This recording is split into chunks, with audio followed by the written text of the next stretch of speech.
بسم الله الرحمن الرحیم. الحمد لله رب العالمین و صلی الله علی سیدنا و نبینا و حبیب الهنا محمد و آله الطاهرین. اللهم صل علی محمد و آل محمد و لعنت الله علی اعدائهم اجمعین. قبلا عرض کردیم که چون این آقای الله یاری تقریبا حمله های ناجوانمردانه کرده است به مکتب معرفت و حکمت و بزرگان دین را از این راه اهانت کرده، بر خود لازم دیدم که با ایشان مناظره کنم، مخصوصا پس از آن که دعوت میکرد. متاسفانه شرایط مناظره غیر عادلانه و ناجوانمردانه شد و بحث هم از موضوعات اصلیش منحرف شد. ما میخواستیم تذکراتی به ایشون بدیم راجع به برداشت‌های غلطی که ایشون از روایات و آیات داشته.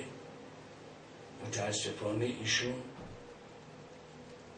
پیش دستی غیر رفیقانه کرد و بحث رو به وحدت وجود کشون، اونم به طریق نقض که هنوز مطلبی ثابت نشده. انسان بیاد نقض کنه به بعضی از کلمات در جایی که هنوز مطلب اثبات نشده، جای نقض نیست. مثلا حقیر دارن اثبات تعلق علم الهی رو به تمام کلیات و جزئیات میکنن، بعد یکی بیاد نقض کنه بگه که تو قرآن آمده و لما یعلم الله. خب اول باید من مطلب رو اثبات کنم، بعد جواب این نقض رو بدم که لما یعلم الله المجاهدین منکم یعنی چی. این نقض کردن مشکل رو دو برابر میکنه، یکی اثبات اون مطلب و یکی هم رد اون نقض. و اساساً در مباحثات عقلیه باید همه انسان در اثبات و رد خود اون مطلب باشه، نه ایراد کردن نقضی. و بعدم یک مطلب مهمتر آن است که رتبه هر علمی باید رعایت بشه. رتبه هر علمی نمیشه هندسه رو قبل از حساب خون، چون هندسه متوقفه بر این است که انسان عدد رو بشناسه، جمع و تفریق رو یاد گرفته باشه. حالا یک کسی بخواد هندسه رو قبل از حساب بخونه، این به هم زدن قواعد علمی است. هر علمی رتبه‌ای داره. رتبه علم جزو رؤوس ثمانیه است: تعریف علم، موضوع علم، فائده علم، مخترع علم، ابواب علم، تاریخ پیدایش علم، سمه علم که این علم رو چرا به این اسم نامگذاری کردن. یکی هم رتبه علمه. رتبه علم باید رعایت بشه. متاسفانه ایشان با یک رندی خاصی مطالب اصلی رو جواب نمیده، تفره میره و یک طرفه چون صاحب اون دستگاه خودشه، حرفای خودش رو تکرار میکنه و خیلی زیرکانه اون کسی که تشخیص میده که میخواد باهاش برخورد بکنه زود قطع میکنه و اون جایی که تشخیص میده که میخوان ازش تملق کنن، تملق بگن، اون رو هی نگه میداره این با هیچ گونه عدالت و دیانتی راست در نمیاد. و بعد مسئله این است که در مناظره با شرایط عادلانه انسان باید استدلال بیاره، برهان بیاره، نه اینکه چماق تکفیر دست بگیره. کجا ائمه ما وقتی با زنادقه و کافرین بحث میکردن به جای دلیل و برهان هی میگفتن تو کافری، تو زندیقی؟ تو به چه ملاکی؟ از ملاکاتی که من دارم شما جاهلی، شما کافری. بعد خیلی مطالب هست اینجا. من دیگه نمیخواستم که با ایشون برخورد کنم. از همون اولم که دوستان به بنده گفتن که ایشون و طرفدارانش در این دستگاه یوتیوب یه چیزایی گذاشتن و یه نسبت‌های ناروا، اهانت‌ها میکنن، من گفتم شما هیچ اقدامی نکنید به جهت اینکه الباطل و یموت و به ترک ذکره. باطل همین که ذکرش رو نکردی خودش میمیره، از بین میره. و ذکر کردن باطل خودش جون دادن به باطله. توجه کردن به باطل خودش باطل رو تقویت میکنه. من راضی نشدم. البته در جلسات خصوصی بعضی مواقع رد ایشون رو گفتم، رد بعضی مطالبش رو گفتم. اخیراً که ایشون حمله ور شده به ساحت مقدس فقاهت و بنده بر خودم خیلی واجب دیدم. حتی تعبیر میاره که بت 800 ساله شما رو شکوندن. یعنی این یه اهانتیه به همه فقهای از قدیم تا به حالا، که یعنی تمام اینها علیاذ بالله دروغ گفتن، خیانت کردن، ظالم بودن، در جایگاه راوی حدیث نبودن، خودشون اونجا قرار دادن، به دین مردم خیانت کردن، به دین مردم ظلم کردن، مردم رو اونی که باید بگن نگفتن و این یه اهانت خیلی بزرگیه. البته حقیر هیچ ارتباطی با مراجع فعلی و حتی مراجع گذشته ندارن. در اون مناظرم که در حدیث انهم حجتی بحث میکردن، مرادم واقعا اون فقهای جامع و شرائط بوده. من بحث شخصی ندارم، بلکه ایشون الان مکتب فقاهت رو داره از بین میبره و همچین بلای عظیمی به نظر حقیر بر سر تشیع تا الان نیامده و چنین خیانتی تا کنون به مکتب اهل بیت نشده. چون خود اهل بیت در تراجیح راویان فرموده افقه رو بگیری، قول افقه رو بگیری، یعنی اهمیت روایت به راویش هست، اهمیت راوی به فقاهتش هست، که اگر دو خبر متعارض رسید قول اون کس رو بگیرید که افقهه. شما ریشه فقاهت رو از بین میبرید. آیا مثل مرحوم محقق حلی با اون عظمت که در شرایع هر کجا قول دیگری باشه یا مسئله دو قولی باشه میفرماید فیه روایتان، در این مسئله دو روایت است و خود شما در کلماتت اعتراف کردی که کلمات مرحوم محقق حلی صاحب شرایط بسیار دقیق، بسیار عمیق و مطابق با روایاته. کدوم فقیه میاد میگه که قول من خلاف روایاته؟ کدوم فقیه میاد میگه که قول من مخالف نظر اهل بیته؟ همشون همه دقت ها رو کردن، این نظر رو دادن. و حالا این بحث خیلی مفصله که اگر مقتضی شد، ما مقتضی شد، فعلا استخاره برای مناظره راه نداد، ولی برای گذاشتن این مطالب در یوتیوب خوب آمد و حتی آیه بلاغ مبین آمد. ما احساس وظیفه میکنیم که از این مکتب دفاع کنیم، نه از اشخاص، از اصل فقاهت، از اصل فقاهت.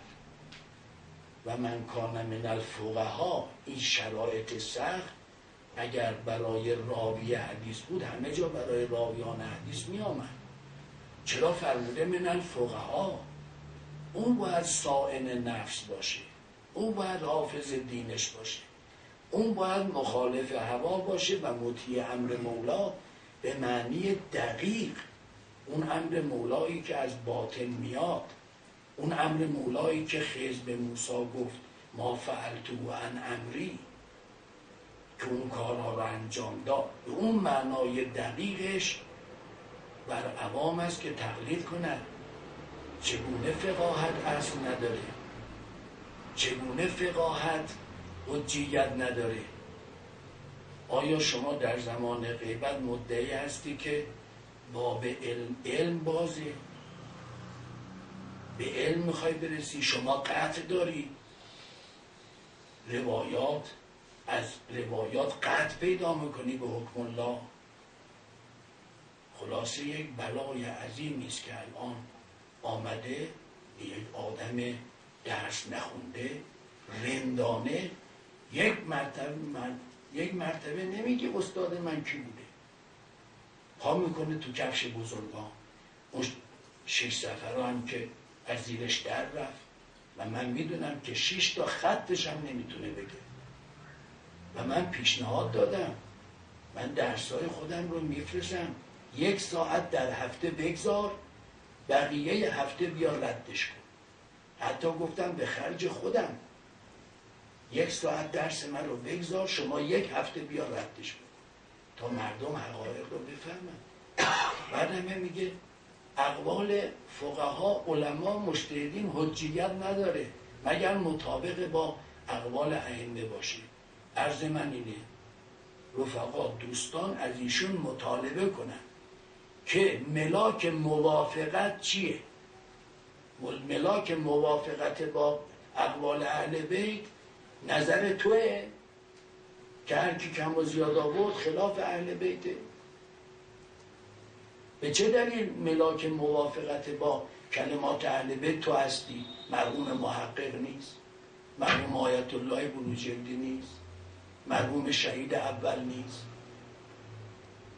تمام زحمتشون رو کشیدن، نظر خودشون رو به عنوان اون چی برداشت کردن از مکتب اهل بیت گفتن.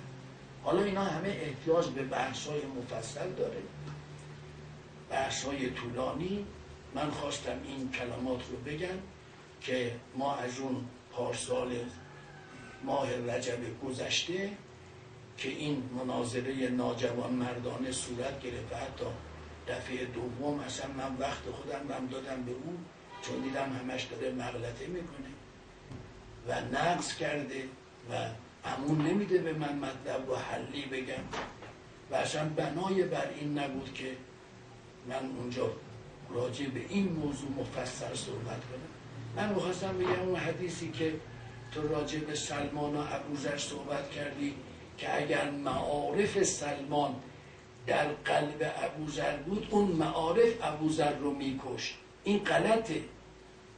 این ربطی به باب تقیه نداره، این ربطی به مؤاخاتی که رسول خدا بین سلمان و ابوذر قرار داده نداره. میخواد بگه ابوذر تحمل و ظرفیت معارف توحیدی سلمان رو نداشت و سلمان رو تکفیر میکرد یا میکشتش، با اینکه رسول خدا بینشون برادری قرار داده بود، به اون برادری هم توجه نمیکرد. این معنایی که تو کردی غلطه.